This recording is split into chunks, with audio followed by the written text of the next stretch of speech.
I'm not sure, ladies and gentlemen, that a woman is physiologically as capable as a man is to withstand that kind of abuse over a sustained period of time. Given the physical and psychological differences that do exist between male and female, I think it's particularly disgusting and cowardly of the East German government to put women in such a program. It boggles the mind. Okay, I mean,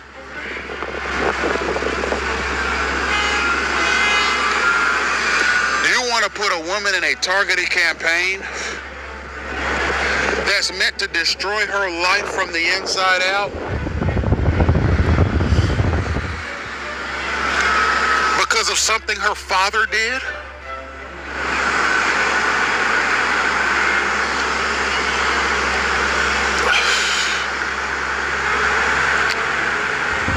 But she withstood it, ladies and gentlemen. She survived. And decades later, she wanted her compensation. But she's having trouble finding it because the state, the federal government of Germany, is saying she lacks evidence that she really went through this. And that's by design. Gang stalking is the same way. It's difficult for a targeted person to prove what they're experiencing if they don't have a camera on them 24 hours a day.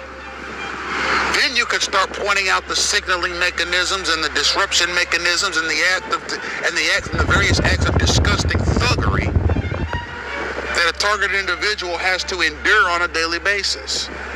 So in my situation, ladies and gentlemen, I've documented a few live instances. They're on YouTube and in my Google Drive account.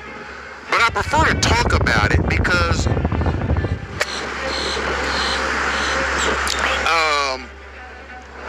visuals are important. It's important to visualize this stuff. It's important to visualize the useful idiot gang stalkers who are directed by the state to pester people, harm, disrupt, and spread germs to people, and then scurry off like animals in the night. Okay? But it's also important to bring understanding to these matters to the global community. I mean, when I speak about these matters, I'm not just speaking to the American people, I'm speaking to the global community. I want the whole world to know about this program, this product, because it violates international human rights laws. It doesn't just violate my civil rights as a citizen. It doesn't just violate constitutional rights. It doesn't just violate state rights. It violates international human rights. So I think the international community, including the United Nations, should be made aware. And I tailor my project to an international audience. And mind you, ladies and gentlemen, if you speak a different language as your first language, and you want to listen to these broadcasts in your native language, you can download them from YouTube with a subscription, or you can record the video on a recorder, and then you could take the MP4 file and you could run it through a translator, and you could get a translated copy of these broadcasts in your native language. Okay? I hope this program, gang stalking, which is derivative of the Zersetsa, is not operating in foreign countries. I hope it isn't. But if it is, then people around the world have a right to know about it, so they can talk to their elected officials about it, so they can express their discontentment with it, and so that international human rights laws can be observed and followed concerning the traitorous mechanisms in this program. This program is traitorous. Gang stalking is traitorous. Okay? It's traitorous for the state to implement it. It's traitorous for government auxiliaries to orchestrate it. It's traitorous for U.S. citizens to participate in it. It's traitorous, it's hostile, it's violent, and it is disgusting. So, we're going to continue on with the article. Herman is one of thousands of victims of the GDR's regime who have until now been denied access to support schemes because many officials in a reunified Germany are still ignorant of the covert techniques the socialist state employed to intimidate and subjugate its citizens. So you hear the East German regime referred to as socialist. It was socialist communist. I mean, socialism and communism are not the same thing, but Germany was socialist communist. It was communist with social underpinnings. It was communist with socialist underpinnings. And what it's saying here is that German governmental officials are still not very well educated on the Stasi or the Zersetzung, so they don't have a lot of information to pull from when women like Regina Herman come forward and say, "Hey, I was a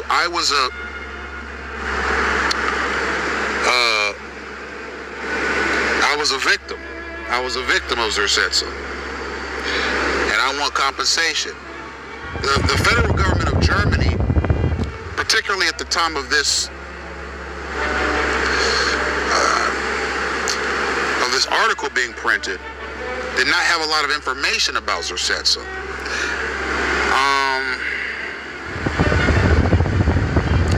So she presently lived in Frankfurt.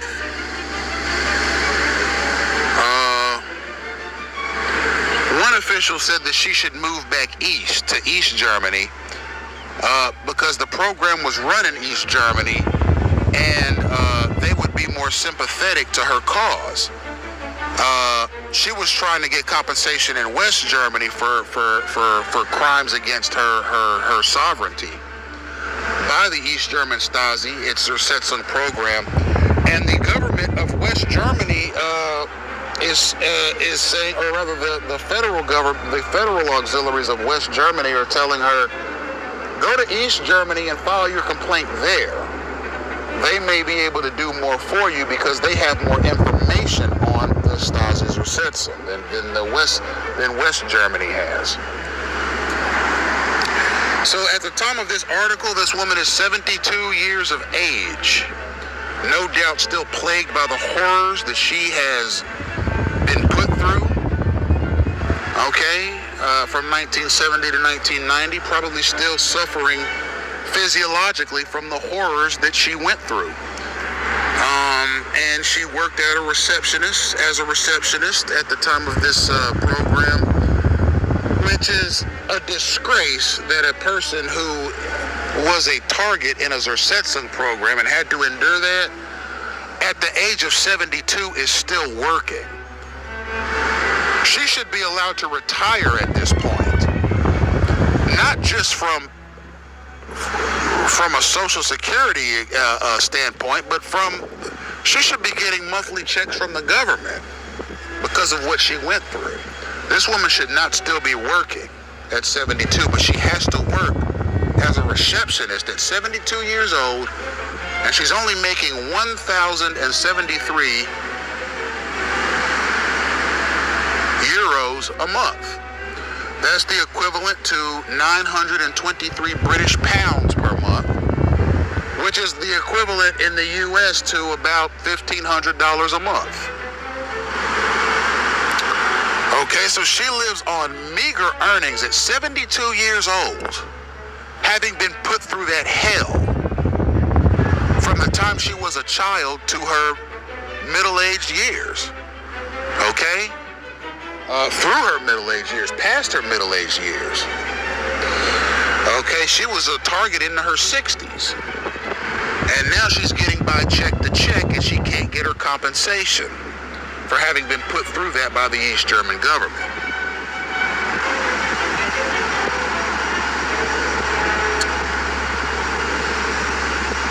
Or rather, let me rephrase that. Okay, so her $1,500 a month, I'm sorry, I misread that. Her $1,500 a month is not from her job as a receptionist. Her $1,500 a month is her pension, her retirement pension. But her retirement pension is not enough to sustain her life.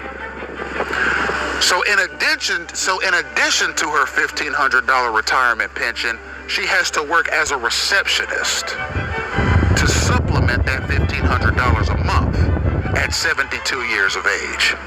That is a travesty, ladies and gentlemen. She should have been compensated by the East German government for her penalties, for the inconvenience that she had to go through and the horrors that she had to go through.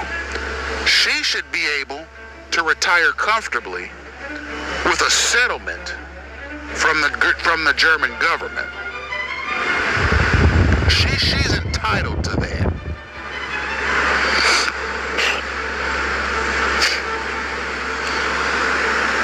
But she's having problems getting it from the West German government officials. They're telling her to move to East Germany, but at that point she'd have to quit her job and with a meager $1,500 a month move from West Germany to East Germany, start her life over again at the age of 72, find a new residence, make payment arrangements, find a new job, and then go to the government officials in East Germany with her claim for compensation. You see, so it puts her in a bad spot, and she makes meager earnings, and she has to work a job at the age of 72, just so she can afford to get by day to day. Okay.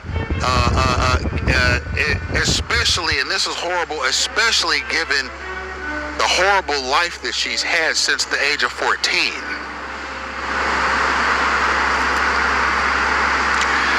Because of the Stasi's Ersetzung that was leveled against her and her father.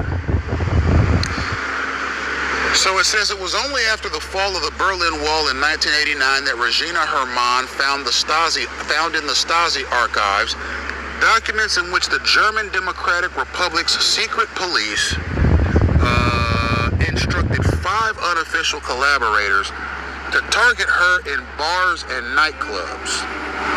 It is well known, the file said, that Hermann likes to dance and is happy for her dance partners to invite her to the bar afterwards.